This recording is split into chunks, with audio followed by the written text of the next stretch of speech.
Hello everyone, this is Ribs here, and I'll be going over patch 7.15 rundown of League of Legends.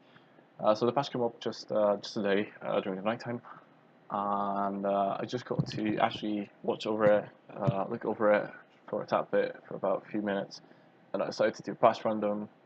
In case you're wondering, has any other people done any patch rundowns? They have. That's probably LS Car that has done it. Freak also does patch rundown. Freak usually goes for math, statistics more, but if you want like an overall knowledge over the patch rundown, what has changed, just go over to LS's video because that will probably be the best one for you to watch, as it's probably going to be a bit more knowledgeable. But I'll be trying to do a detailed rundown as well as much as I can without just doing random stuff and saying random stuff about the patch that won't impact any changes whatsoever. So let's get going with it. The first thing that's going on is the Urgot, which has been introduced. And Urgot is a champion that has been reworked. Has been reworked quite heavily. So if I go over that, I imagine it will take me about an hour or so. So I'm just going to pass it and go next to the Akali one. So the Akali changes. Passive AP ratio soap and W cooldown reduced. So passive in this is now ratio 0.25 instead of 0.65, whereas Total Shroud is cooldown reduced from 20 to 18. Now, Akali is pretty much a pop stomper type of champion. To explain what that means is Akali is a strong champion played by a Smurf, played by someone who usually plays better than the opponents, because she has ways to snowball that other champions don't have.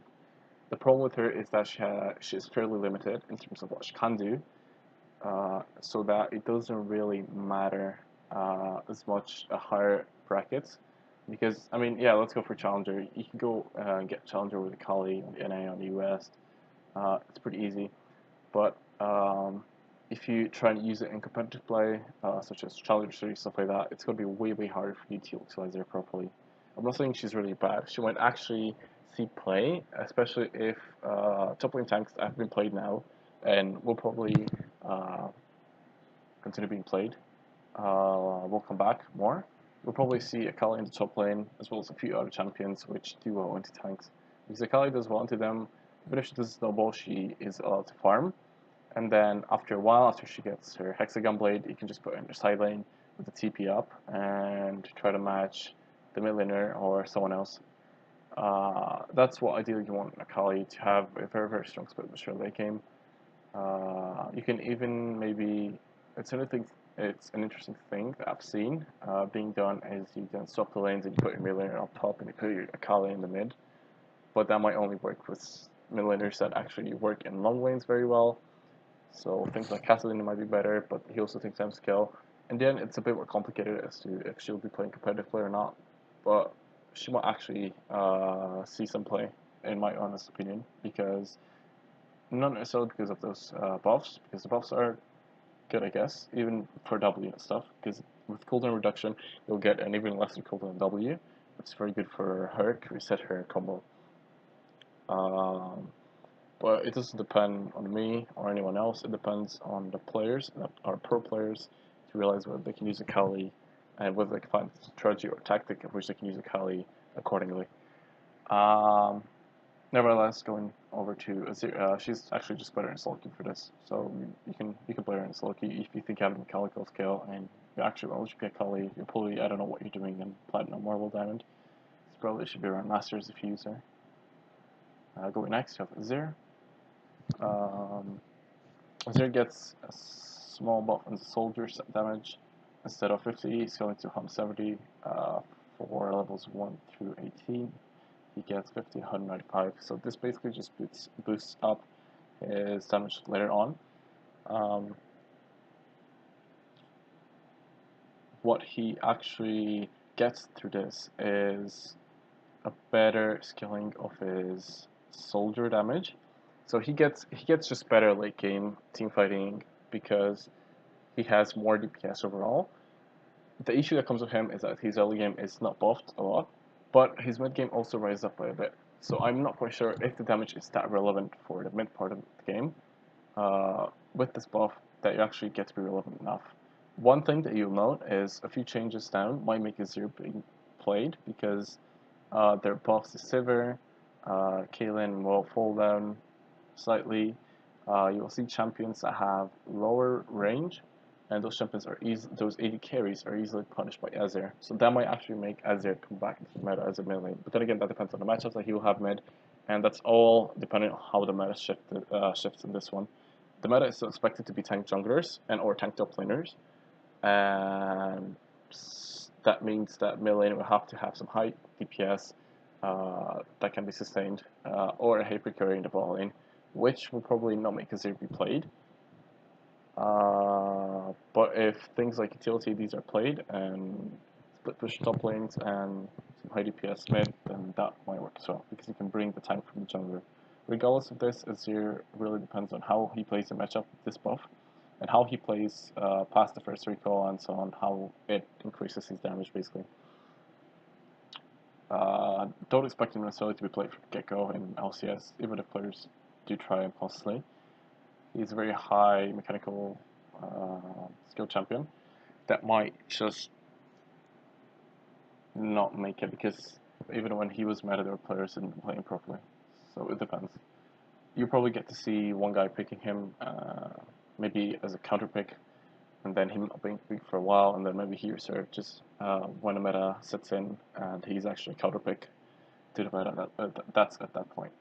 Moving on, there's Cho'Gath, whose E base damage and personal health damage is decreased. So the change to Cho'Gath made him actually go jungler because E can actually clear very well, and he has pretty good damage in team fights and skirmishes. So he's not useless. His E ability was not useless anymore. The damage is lowered from 20 early to 80 later to 20, 60. So that means that only his levels, I think, basically 2 to 9 to 8 are nerfed. Especially the level 7 and the level 8 of Cho'Gath is nerfed a bit, where he will have less damage and he will probably clear slower by then. But that is not entirely relevant, so I don't expect Cho'Gath to fall off just because of that, especially even with the ratio for the maximum health or the base damage. I think his clear will still be fine because it's still percent targets max HP, and with the base damage being lowered, it doesn't matter as much because Batman Cinder will just help him clear. So this nerf is just not relevant for Cho'Gath in my opinion. Mundo, increases magic resistance. Dr. Mundo takes magic damage. So he gets new stuff, new passive, I think, on E, taking magic damage, or paying health cost increases Dr. Mundo's magic resistance by 2% and stacks up to 3, 6, 9, 12, 15 times. So what this means basically is that Mundo can go for a MR item early on, and then move on to an armor to more armor items, because his E will give him enough magic resist to just make up for the lost magic resist to items. If you don't think this is big, imagine at level 11 he'll have 3 points into E, 2 points into E actually, and that will make him have plus 12% magic resistance. Whereas if he has 5 points into E, he will have 30% magic resistance at max stacks. So it kind of you don't really know how this will work because the second ability, you don't know if he's able to go to that many stacks in a relevant team fight, but he might probably, because he could just be spamming Q, and with the W he's paying a health cost, so that means his Massacre will pay in because he's paying the health. So then again, I think Mundo will make a resurgence as a top lane tank maybe, or as a jungler even, in the current meta. Especially if you just pick him into an AD that cannot itemize Bork and or a heavy magic resist team. So let's say 2 AP, or especially with the tanks now that build magic damage, Mundo would be very good because he does very well into tanks usually. And there's also the fact that they usually deal damage, they usually deal magic damage. If they get suffered, they deal more magic damage, Cinderhulk does magic damage. So he does very well into this because it really lowers the damage that they have on him. So we'll probably see Mundo pick. That's at least my opinion. I think he's really, really good, and he has probably climbed a few tiers there.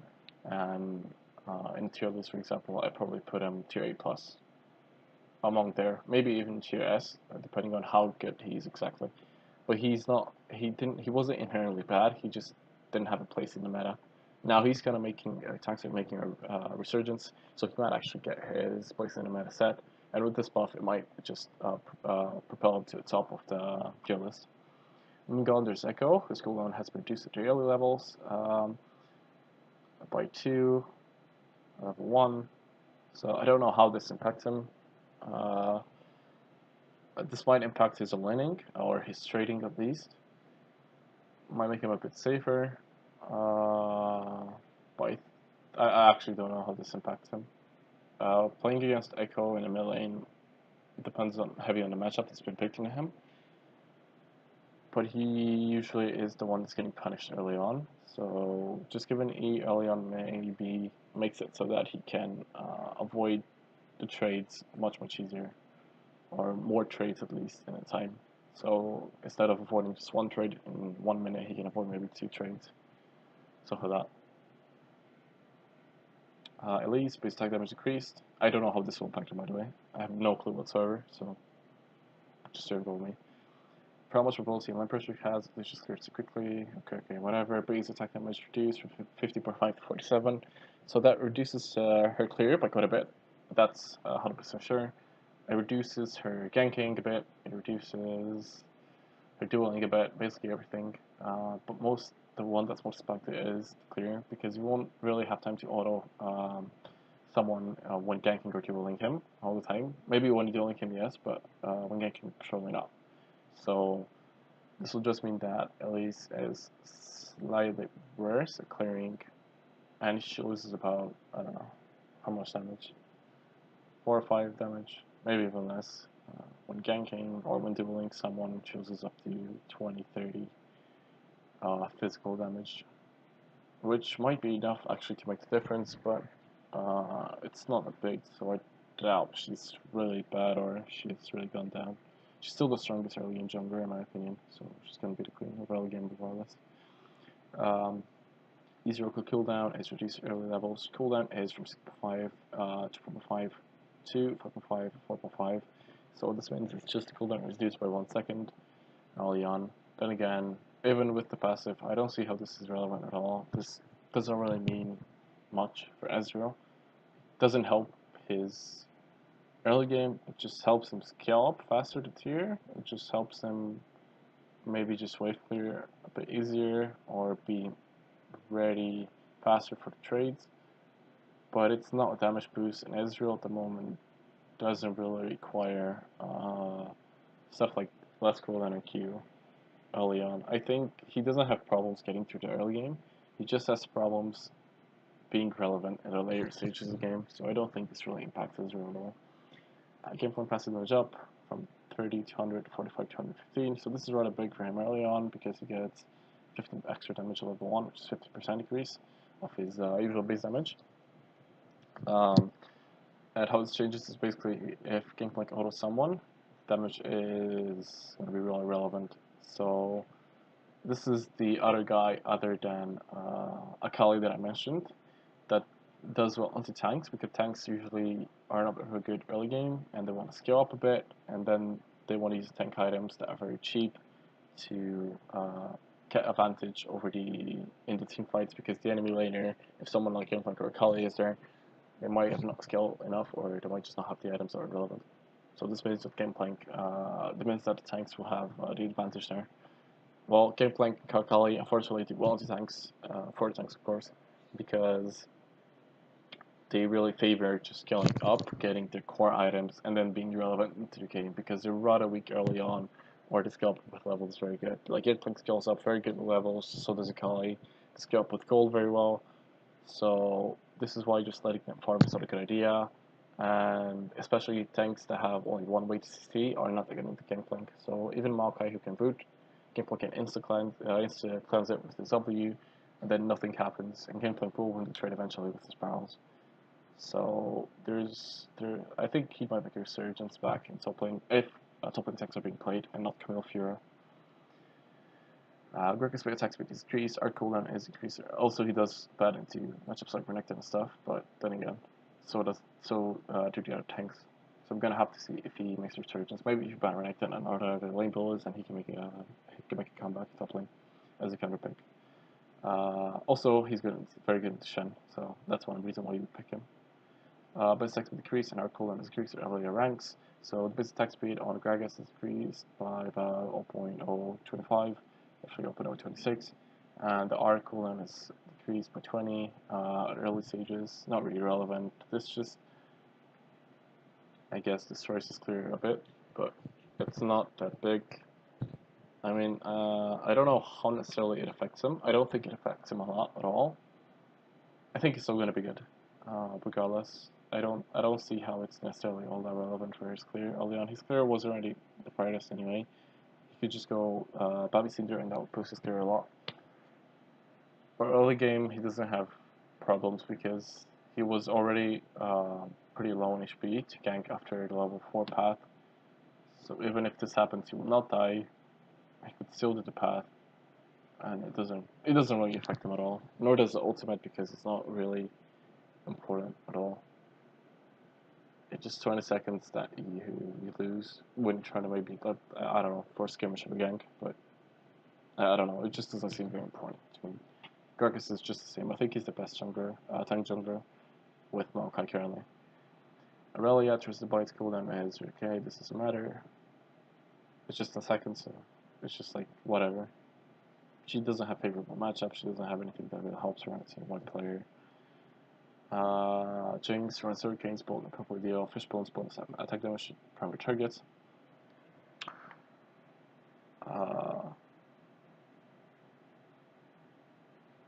So basically, she now has a way to use the Runa Hurricane Bolts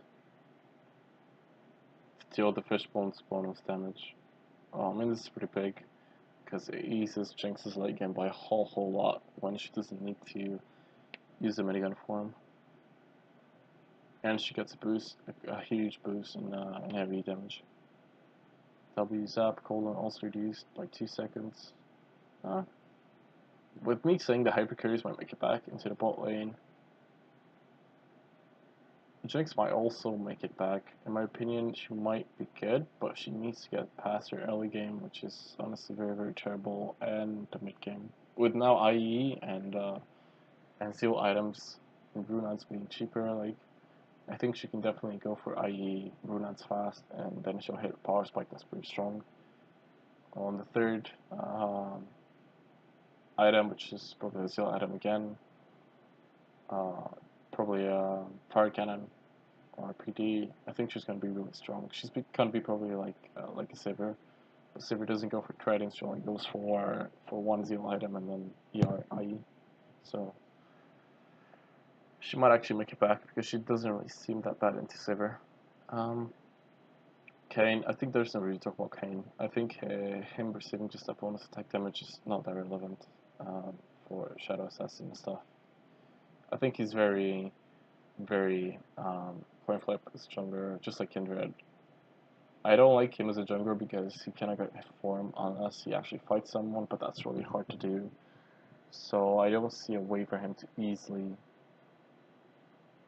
get the form that he wants, which really puts him behind because he gets a huge boost once he gets the form that he actually wants. And also he might not get a form that he wants, so that's also a thing that could be bad. I just don't see him being worthy of being picked anymore. So worthy of being picked at all. So I don't want to discuss him because I think he needs more buffs to other skills to actually be relevant. Even though his skills are not that bad inherently, CW has huge base damage actually and huge base damage per level for CW, and his Q doesn't really have a bad base damage at all. So I don't know. He just needs something else to make it work. Maybe about his passive. Maybe he needs to suck it up faster. Or maybe he needs to suck it up faster and the form needs to be a bit weaker, stuff like that. That can help.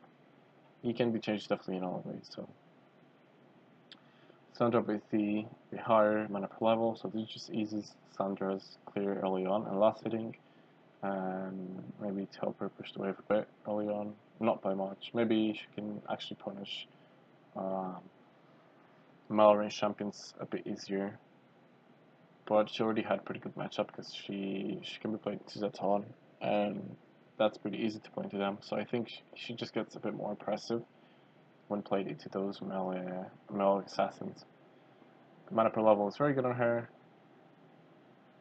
I think she kind of needs that as well. We might actually see her. I'm not entirely sure if Sandra making it back. I'm not entirely sure if it's here as well.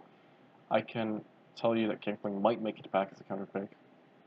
That is the highest. Mundo will definitely make it back at one point in time. Akali and Gangplank might possibly make it back as well, depending on how the meta goes. Jinx might make it back as well. The other ones, I don't give them a reason to fall out or come back, depending on whether they receive buffs or nerfs. So Luke's cooldown. I don't like especially many millionaires got changed. Cooldown is down by a bit early on by 2 seconds, and the W is a bit buffed. Doesn't help with solo queue. She just gets more annoying competitive because she can show up even more. Lower cooldown Q is good for her, but it's buff enough to make her worthwhile playing. God knows. I don't know the exact matchups that will be played in the mid lane, and I don't know how she plays into other matchups mid, so I cannot be sure exactly if the change really is good for her. I know that this change makes matchups easier, but how much easier or how relevant is that? I don't know. With the change to her role, she should have been coming back, but she maybe just doesn't have enough DPS. Maybe with this and the fact that she has a 2-second window. Now that used to be in the past, now she doesn't have it anymore. She doesn't have Q. That might be relevant. Other than that, going to Nami, Caprice and cooldown reduced by 2 seconds. Nami is definitely in a pretty good spot right now. The buff is good as well. This just helps her so much during late game as well, team fights or skirmishes. I think it's just a good buff. And Nami is overall just a good support right now if you want to pick him. Nautilus is also something else. They changed him so he can reduce percentage armor, so he's going to be better into tanks, but less better into split pushing stuff like Camille Fear or also like damage top laners, character laners. So this makes him a good kind of pick into tanks as well, just like Gangplank and Akali were, because they can also allow Nasus to free farm. The only bad part is Gangplank has a way to avoid the ganks, Akali has a way to avoid the ganks, whereas Nasus doesn't have one. So Nasus can get easily dove, and that's the biggest problem that Nasus has. They would pick an Nasus and you would pick a tank and an Elise, and then you can tag him easily pre-6 and make him just not able to do much, and just pressure the rest of the map, and Nasus cannot go to help because he's too far behind. With your tank that already scales fast, and Nasus needs the Trinity Force to be relevant, it's just very bad, or the Iceborne. So this just makes him a bit more feast or famine, because it depends more what matchup you pick him into. You pick him into a Riven and you're pretty dumb. Pick him into Maokai and you're good to go. And the ult is also very good. Molossus and Power, Siphoning Strike cooldown is reduced by 50%. This is also really good. Imagine Nasus that deals double the DPS that he does. That's basically it. Really insane, because you can run Ghost on him and he'll be able to chase targets. Maybe Righteous Glory as well. That will actually be a good item on him. So run Righteous Glory and you won't be able to get caught and run Flash instead, so you can escape the early ganks. Nautilus Q early damage is boost, cooldown is increased, cooldown is reduced by 20 seconds early on. It's a good change. I think Nautilus is a pretty good spot as well right now. I think he is above Zek in terms of chunk numbers as well, of tank chunkers. He's below Maokai, I think, still, and below Gragas. But I don't know, he might be on par with Sejuani, or slightly better than her. He might make it back into competitive play as well if players will have their tank junkers banned, Gragas and Maokai, and nothing else is available to pick that's really good, like an Elise won't do much, and so on. Shyvana E now scales with authority D, percent increased. Okay. So she just gets a huge buff. Shyvana, you can play her in solo queue. She's very, very good in solo queue. I think if I were to put a tier list, I would put her in about tier S for lower brackets. She can even work up until diamond, and even diamond, in my opinion. The only problem that she has is that she has a passive. She needs to go take dragons in order for her to actually utilize her passive. But she does get bonus damage on them, so she can definitely solo it and try to go using the blast cones into the dragon pit without being seen. Just pink it into dragon if you can, and you just sneak them without allowing the enemy team to contest it. This can definitely work in solo queue, not competitive. She's trash and competitive as well. Don't pick her there. Pick her solo queue only. Singe, poison control pass, yes, can adjust it. Go down, okay. Something else? Not correctly received. These are just bug fixes, nothing specific. Giving Boomerang Blade more oomph to help super out in the early game. Base damage is increased by a whole lot, more than double early game, and a lot late game as well. Total of 30 damage increased. This boosts your early game. You do max W first, max Q first, so this definitely helps out her. Her early game, her 1 to 8 levels very much. She was already very good once you started putting points to W as well. So it just boosts her early game machine, and even team fight her on. It's just straight up perf. But depending on how the meta goes, she might be picked or not. I think she will definitely be picked. But we'll see what hyper carries the enemies will pick to match up into her, because of the base damage buff on Q, she might be oppressive on lane for those hyper carries enough that they won't be able to scale. This fight move speed is higher up, so this is really good for this fight. It's really what he needs usually, because he just wants to kite out in the mid lane, not to just go in, to just keep your distance. And using the move speed is really good because it allows him to use W's more and more to set up for damage with Q or to set up a stun, stuff like that. So, and makes him safer in the lane because he can move much easier in between lanes, which allows him not to get caught out in the bad position when he needs to fast push the lane. Overall, very good buff. That's why I have to see. I don't know for me what the meta will be, so that's why I will have to see what happens. Strat buff as well, I read about this. Slow is increased a bit for W, and the ult does more damage per charge later on. And the ult is really good, especially because he gets more charges. So with 5 charges, he gets an extra of not just 20 damage, but 100 damage. Level 3 ult. So there's that as well. I think Xerath is in a good spot right now, and he might get played actually, especially with the Dustbane nerfs that come up with assassins falling a bit below now. Might actually make it and be played. I don't see any matchups that he's necessarily bad in. I mean, there are obviously matchups that he's bad in, but after the last chapter, he should be good to go to just start wave clearing and have lane priority mid into most melee matchups. It depends whether Siege or Poke comps will be back in the meta with this, which I'm expecting they will be, with Tristana maybe, Jinx being better at CDs, to be able to siege. Caitlyn falling down a bit, but hyper carries usually have a long range along them to siege very easily. So this Zac nerf is pretty big in my opinion. Cost increase is not that relevant, cooldown here is not that relevant. You can make do with these two. But W being reduced at level 1 to 50 is absolutely huge. It just hurts to clear so bad. I don't see him being a top tier tank. I don't see a reason for him to be picked as a tank anymore. I think there are other tanks that do way better than Zac does. His clear is nerfed immensely.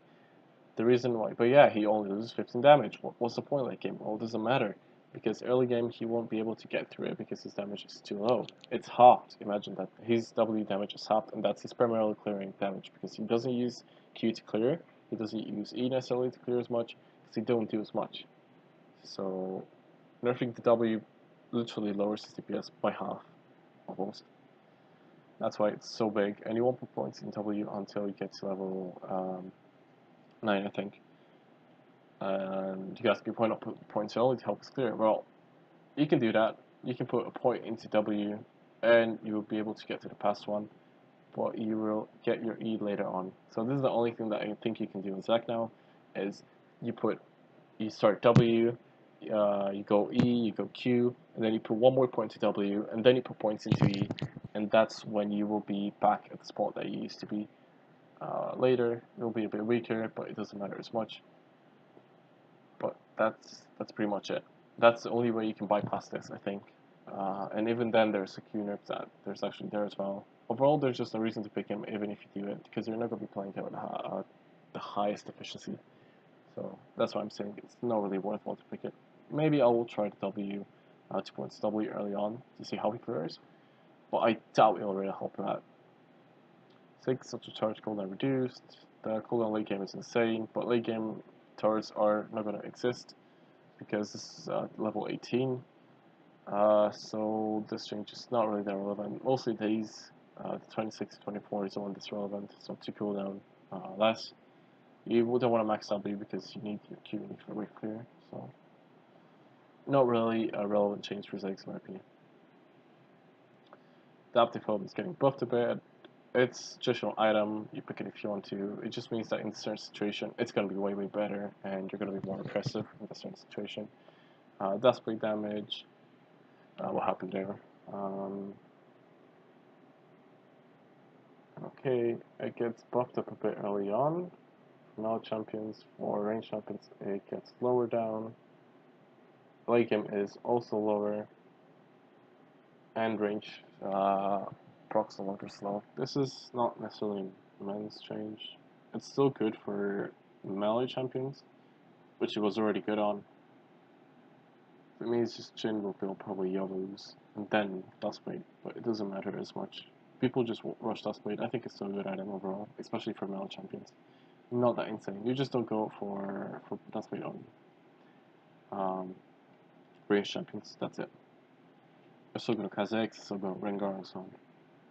As well, health decrease by 50. So this just means the biggest problem with that is that it gave a lot of HP as well as armor. Now it had less armor than Venomance, but you would make it back up if you were near your button target.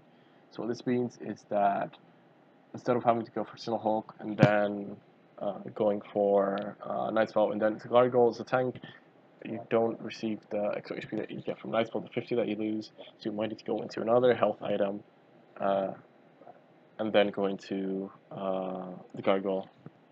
This is just, it's not a big nerf, it was just already very effective, so it's still a good item because it helps you as a tank. You get more utility, basically. It's just like you buy Randuin. You buy Randuin because you get the utility from it as well. If you don't have to see, you just use it. Night's Vow as well, you use it for the utility that it gives you as well, mostly. It just happened so that it had great stats as well. And that's pretty much everything about it, all the bug fixes. So, to re-go over the patch and what my honest opinions are on this is that Akali might make it back into the meta. Azir might also make it back. I don't see him really making it back unless the meta shifts to low range stuff, which Azir can obviously abuse. It's not really that relevant, so but I think Akali in the top lane will be much more likely to be played. Cho'Gath is a hit. Tokumundo I think is tier S. I think honestly that he's really good in current meta and he will be played a lot. Elise doesn't matter, Echo doesn't matter as much, Ezreal doesn't matter as much. Gangplank will be played into counter matchups top lane, same as Akali. I think they will be played into tank matchups. It would be stupid not to pick either of those into them. It depends which one of them is stronger, because they're probably going to go for only one of the counter picks. And if they ban one of them, then they could just go for a second one between Gangplank and Akali as a counter matchup into the top lane. So this is everything that really matters. Gragas doesn't matter. He'll still be one of the strongest tank junglers, still relevant. Top 2 definitely. Aurelia, not relevant. Jinx, probably hypercarry bot lane again.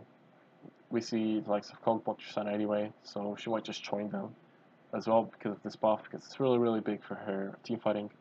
Kayn doesn't matter. Sandra doesn't matter as much. Maybe we can see her, but it depends how the meta mid lane evolves with all the changes that occur, because there are a lot of changes coming up. Lux might matter, I'm not entirely sure. Not too bad of a buff, but not really very relevant as well. It's not as big as Akali or Mundo or Gangplank. The meta might help her. It depends on what matchups mid will be detrimental to her and how mid lane meta evolves. Nami, very good. I think she's very good as a support right now. A tad weaker than the likes of Thresh and stuff, which has bad matchups, but she can definitely make it work. This will just boost her team fighting, which is just better overall. Might be played with hyper carries to try to have them get a lane phase, or be played with lane bullies to make them as aggressive as possible. Kaylin, but she did get nerfed, so I don't know. Nasus Weemilk will also be played as a counter into tanks. 100%. I think this is the strongest one out of Gangplank and Akali, because he's also somewhat of a tank, but he gets damage that he scales, and he might actually scale very fast. I think Ness is obviously the strongest out of the three. He might be the first one to be played out of them. I'm not entirely sure, but I think he can only be played into tank matchups. Whereas Akali can play into carry matchups much better, and Gangplank cannot play into carry matchups either. So this is basically what's the deal. Akali is a diver, Gangplank is someone who does constant DPS on time and has a global ability. Ness is the one that's a bit more tanky and that scales up even harder. With Logic Story as well, he's very good. Nautilus, I think he's top 4 jungle tank picks, or top 5 at least, above Zac, so he might be seen in case champion pools are extended a lot. Shyvana, good for solo queue spammer, she's 3 elo I think. Sage doesn't matter. Sivir, I think she's really good. Unless Xerath and Azir get played, Sivir will still be in a good meta, and even if they get played, Sivir might still be good. The buff might simply help her just abuse the enemy lanes, hyper carry if they pick it into her, because normally it would be safe. The sheer tail that she gives and the damage that she gets with W is insane as well, so she might actually be seen. I'm pretty sure Sivir is also tier S 80 carry right now. Just a fade buff, really good. I don't know how the mid lane meta evolves. I'm not entirely sure at all. We might see him, we might not. This is a huge buff for him. So I'm waiting to see TF as well with the global to try to make up for Xerath going and stuff like that. Xerath, he might make it into the meta as well, just like TF. Most mid laners here, but for Lux, I'm not sure about Lux if she's gonna make it, or Lissandra. The other mid laners above, I think, might actually make it into the meta. Echo as well, I'm not entirely sure. Zac, I think he's bad as a jungler right now, bad as a tank. Don't pick him. His career was way too bad. Unless you put your points all in and then start maxing, you won't do much, but then you keep up mechanics quite a lot. Ziggs, not relevant. The changes make Zac's play not relevant, not as good as ranged champions, but it's not very bad, so you can still do it, but it's just a very big nerf compared to what it used to be, and even after the update, it's just a small nerf. But not a bad item overall, still very good. I think it still needs some nerfs. Nightspell, still very good as an item, just cost efficiency went down a bit. That's pretty much it. Other than that, it has been the patch 7.15 rundown. I've been Ripsy, and look forward to the League of Entering tier list that will come up in the next few days, where I'm going to be trying to work on the jungle tier list and the other tier list if time myself allows for me. Most of what I've discussed here will be probably present in the tier list as well, or in how it affects tier lists. We're a group of people that are working there on it, so we're going to be trying to read them out as best as possible for you guys for the sulky environment. What I've done here as well is also introduce competitive stats and how I'll be playing competitive more rather than the solo queue aspect of it. So expect the tier list to be more solo queue oriented, whereas this is more competitively oriented past rundown. Other than that, this is everything I had to say, and thank you for watching this video. If you like it, drop a like and a sub if you want to. I might put more VOD reviews on the channel, I might put more patch rundowns when they come on the channel, or even try to make guides for champions to be played, or simple other lessons. It depends. If you want to have me as a coach, you can either go on excel.esports and you can buy a very good coaching session from me for just £6 an hour, or you can actually go on League of Entering Discord, which you can find. I'll drop a link below, and you can ask me for a VOD review, which I can give you. It will not be top tier VOD review though. It will be only an hour and something, and it will be for free, however. So that might help you out as well if you don't need as much help as you would need. But if you think you need a lot of help, putting in £6 for an hour is fine, because I'm also prone on doing opportunity reviews with you beforehand for free. So that's pretty much all of it that I've had to say. Thank you for watching me again, and goodbye.